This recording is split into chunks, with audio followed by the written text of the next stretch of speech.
Welcome back to another edition of Max Nicky VGM Reactions. On this edition, we're going to be listening to Treasure Hunter G, and what's the name of the track? Emperor of Balladry. And Emperor of Balladry. the track was written by Hitoshi Sakimoto Hitoshi Sakimoto. for the Super Famicom.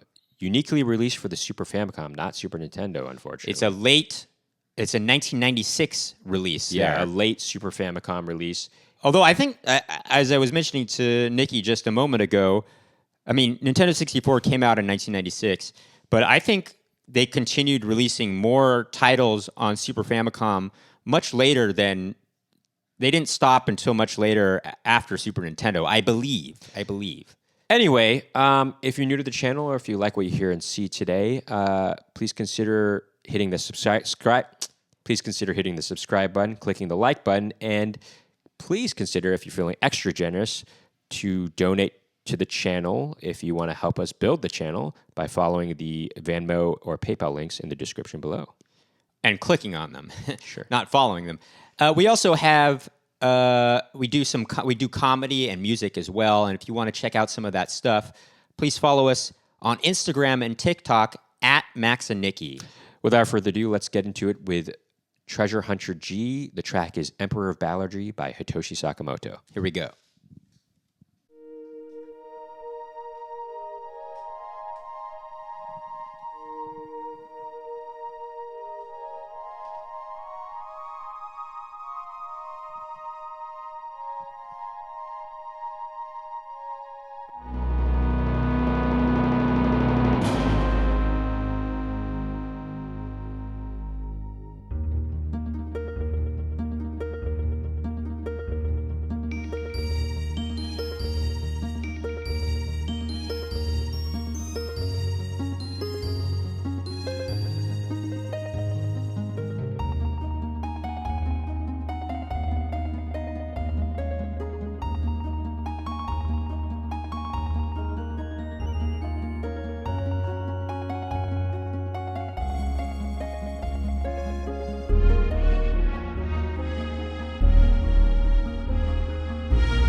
That's It's an a bit of a orchestral. masterpiece. That's an orchestral masterpiece. It's a right there. masterpiece right there. It's almost as if they got an actual symphonic composer to compose this, and it just only sounds like a video game because of the way the sounds.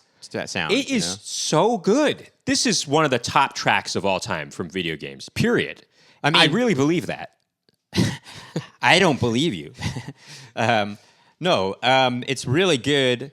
What's the name of the composer again? Hitoshi Sakimoto. Hitoshi Sakimoto. Yeah, it's very good. I love, there's these moments that have this, I don't know if it's like a low timpani noise or something like that, mixed with maybe a bass kind of noise, like an actual contrabass noise. Mm-hmm. But there are these kind of thumps that kind of have a tone to them too. Sure. But they feel very visceral, you know? Sure, but there's also, you know, heavier brass type sounding instruments in here too, you know, that they created with these. Oh yeah. Something I wanted to mention about this is with the video game sounds. There are a lot of dynamics in this actually, which was unusual for. I mean, I guess this was made later, 1996. So I thought I had understood that dynamics were kind of a harder thing to deal with in 16-bit and pre-16-bit era stuff. But there's a lot of swells and right. I love it. And also, well, no, I mean Star Fox has that. I guess you're right. For some reason, I don't know. We played that. We played Star Fox for our. So I guess maybe I'm just kind of remembering it incorrectly. We played it for our brother-in-law before, and he didn't like it because he thought there was a lack of dynamics. No, there's totally dynamics. And I don't know what he's talking about, but actually. This now has I'm thinking a lot about of dynamics. So maybe I'm wrong. I may be just wrong about 16-bit Did you mention era. this? I don't know. There was like some kind of... Did you mention the flute type of... Or not flute, but it was like a high-pitched flute sounding... Yeah, like a piccolo. Did you mention that? No, I didn't. Yeah, like a piccolo type of sounding thing. Well, no, it was the piccolo sample, probably. Yeah, the piccolo sample. Flute.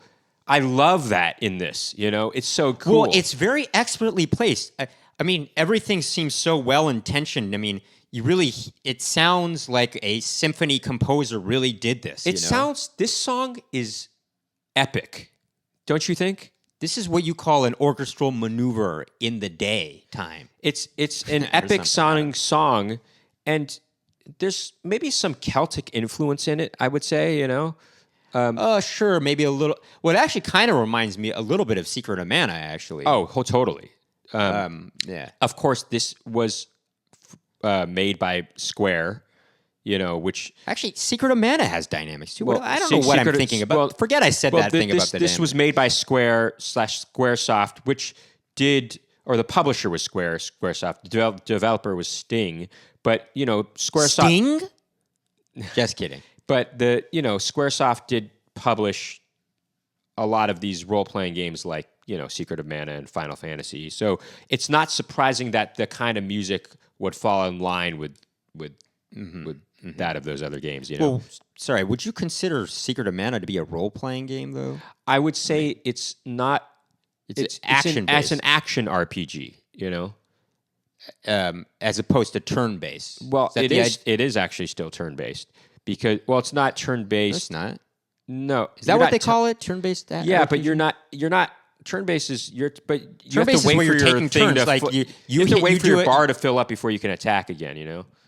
I know, but you are attacking yourself, though. You are actually maneuvering the attacks yourself. Well, regardless, this, you know, I've never even played this game, actually, but I've heard this track many times. Our older brother introduced it to us, because he had discovered it for his video game music podcast. Check that out, too. It's called Legacy Music Hour. Anyway, he hosts that with Rob F. It's such a expertly written and orchestrated song, this piece here, you know? It's very good. I got chills. I love that, you know, it starts off, and then just you hear this fuller orchestra come in, and then in the B section, it's kind of like a triumphant. You got this timpani going on, but then it gets quieter again. It's quiet again, and then you also hear this. I love that when it gets quieter. It sounds like these like almost glockenspiel or something like that. Right. You know, these little malleted bells, you know. Anyway, there's lots to be said about this song. It's almost like I recommend, if I were you, I would just listen to it again right after listening to this video. Sure. I want to listen to it again right now. It's that good. Anyway, I think we've said enough, even though we could probably go on forever about this, but I think we've said enough for now on Treasure Hunter G. If you like what you heard and saw today, make sure to hit the subscribe button, click the like button, and if you're feeling extra generous, please consider donating to our channel by clicking on the Venmo or PayPal link in the description below.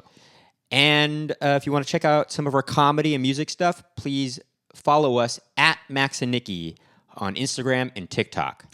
Thank you for tuning in to another edition of Max and Nicky VGM Reactions. We'll see you next time.